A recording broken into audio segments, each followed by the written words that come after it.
How's everybody doing? This is Quick Black Messy 10, bringing you a review. This is my second part for my Call of Duty 4 review, and I will be talking about the multiplayer.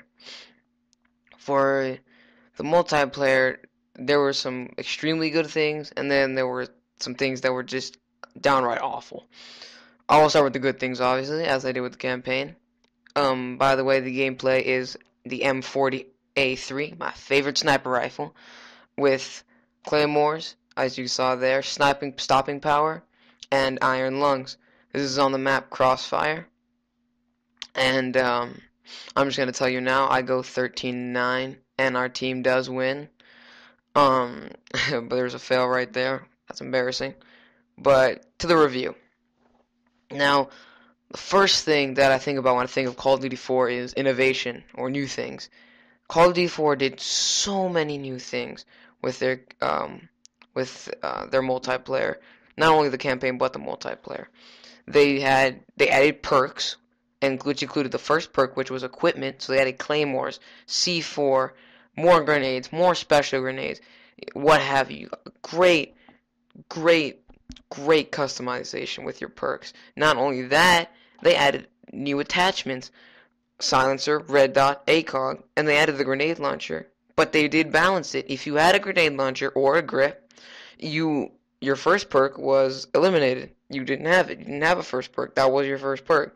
So it made people think, well, I'd rather have more frags, or I'd rather have this and that instead of having a grenade launcher, because you only get two grenade launcher shots. So why? And another thing they added was kill streaks. The ability to get rewarded for, having a little streak going was new, and it was great. People felt great about it. They were good, but they weren't overpowered. UAV, yes, you just see someone on the map was good, but, sorry for seeming a little distant there. UAV refreshed every 3 seconds, so if you stayed on the move, you could surprise someone who they thought, oh, you were farther away. But in that 3 seconds it took for the UAV to refresh, you came up behind them when they had no idea. Airstrike, if you got in the building, if you got out of the way, you weren't killed. If you were there, the person positioned it well. And then helicopter, easy to hide from, easy to shoot down. Yeah. And they also had better visuals, which was good.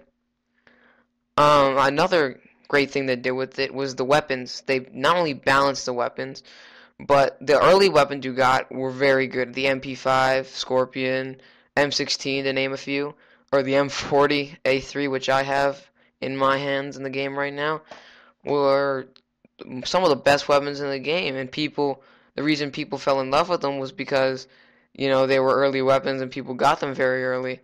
Ugh, martyrdom. That's another bad thing, but enough for the bad things. Good things. Okay, good things.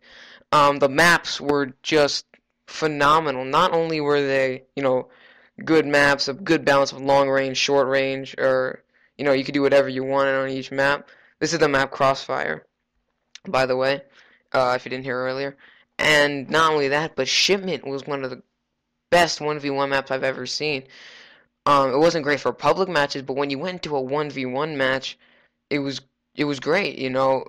There wasn't any elevated positions. There was only a couple places to hide, which could be easily shut down by nades or special grenades or whatever. So, and that's it.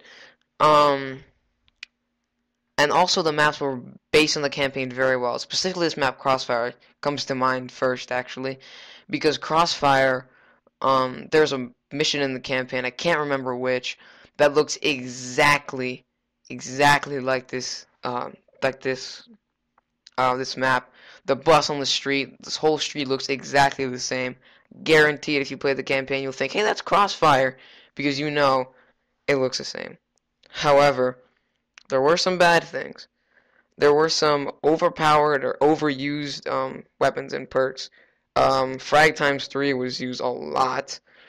Not only, and it wasn't too overpowered, just the ability to have a lot of frags people thought was unfair, because people were really good at cooking frags in those days.